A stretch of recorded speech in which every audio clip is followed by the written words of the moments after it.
Iran के चीन का लगातार साथ मिल रहा है, ईरान को इसमें कोई दो राय नहीं है।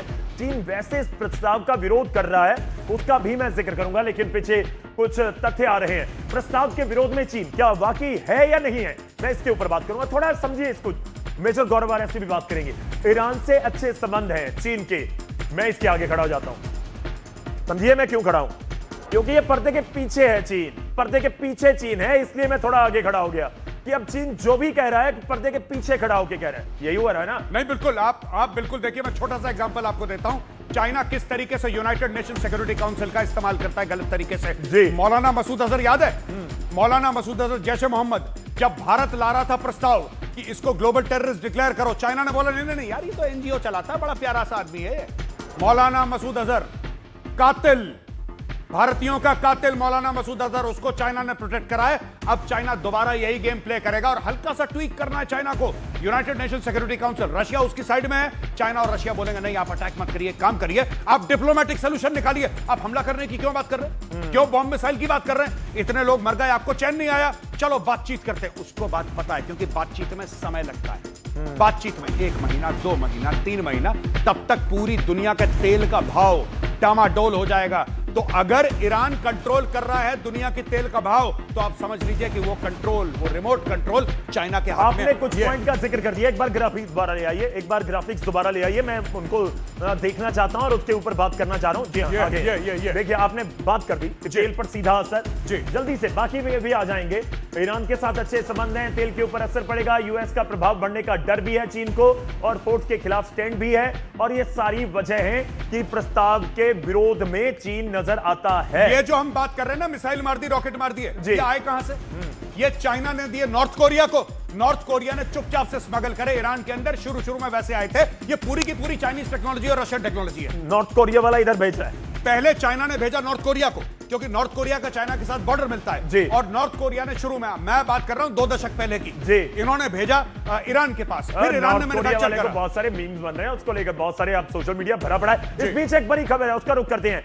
यूएन महासचिव एंटोनियो गुटेरेस ने युद्ध रोकने का संदेश दिया है। ईरान, अमेरिका और इजराइल से जंग पर विराम लगाने की अपील की है। उन्होंने कहा कि ईरान पड़ोसियों पर हमले बंद करे, और उनकी तरफ से क्या कुछ कहा गया उसके ऊपर हम बात कर रहे हैं। और ये बात है कि क्या वाकई उनकी अपील का असर होगा, क्या कुछ कहा गया, एक बार मैं आपको दिखाता हूं जल्दी से। युद्ध रोकने की अपील है, पड़ोसियों पर हमले बंद कर दिए जाए, पश्चिम एशिया पर बड़े युद्ध का खतरा है, यह भी कहा गया है। क्या बोले हैं यूएन के महासचिव, वो आपको दिखा रहे हैं। पश्चिम एशिया पर बड़े युद्ध का खतरा है, इस समय मानवीय संकट गहरा रहा है, उनकी तरफ से ये भी यूएन के एंट्री, अब ये अपील कर रहे हैं। भाई देखिए, यूएन का बहुत ही लिमिटेड रोल है, यूएन को कोई सीरियसली नहीं लेता ना। यूएन की ऐसी कोई सेना है जो जाके दखल करे, यूएन की कोई सेना नहीं है। लोग जाके यूनाइटेड नेशंस टास्क फोर्स में अपने बंदे भेजते हैं। ठीक है। आज की तारीख में मानवीय संकट, ये सिर्फ बातें कर सकते हैं, ये सुझाव दे सकते हैं। आप इनका सुझाव का प्रिंट आउट लीजिए, खाड़ी और डस्टबिन में डालिए, बस इतनी बात। 34-35 दिन आपको लगता नहीं लेट हो गए? नहीं, और क्या, और क्या, ये अपील करने में भी लेट हो गए। ये तो पहले दूसरे दिन ही हो जाना चाहिए। नहीं, बिल्कुल उससे भी पहले, शायद उससे माहौल तो बन ही रहा, माहौल बन रहा था। और 15 दिन पहले लोगों को था कि आज हमला होगा, कल। अभी यूएन जाग गया है, तो हम यूएन को अपने स्टूडियो से गुड मॉर्निंग तो बोली ना, गुड मॉर्निंग यूनाइटेड नेशंस। बिल्कुल, उनकी तरफ से जो कहा जा रहा है, जो अपील की जा रही है, उसके कुछ ग्राफिक्स आप देखिए। यूएन महासचिव क्या बोले, मानवीय संकट गहरा रहा है, पड़ोसी देश आपस में ना लड़े।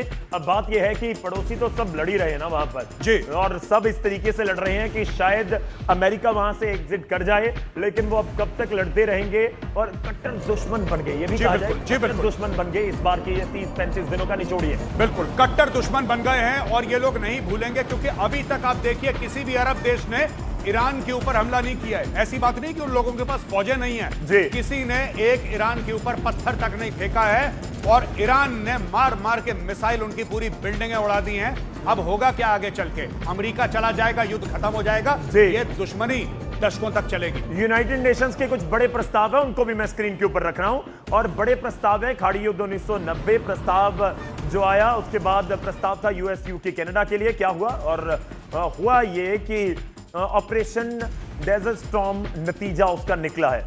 चलिए इसके ऊपर हम बात करेंगे, लेकिन यह है कि यूएन की एंट्री क्या वाकई इस युद्ध में कोई नया मोड़ ला सकती है? क्या जहां बात हो रही है कि अगले 2-3 हफ्तों में भयंकर हमले अमेरिका कर सकता है, क्या उस बीच ये पॉसिबिलिटी है मेजर गौरव आर्या कि यूएन, वो भी कहते हैं ना, आपने गुड मॉर्निंग तो बोल दिया जी, अब वो भी एक कहावत है, देर आए दुरुस्त आए जी, तो अगर आ ही गए हैं तो क्या पता असर हो कुछ जाए। नहीं कर सकता यूनाइटेड नेशंस, कुछ नहीं कर सकता।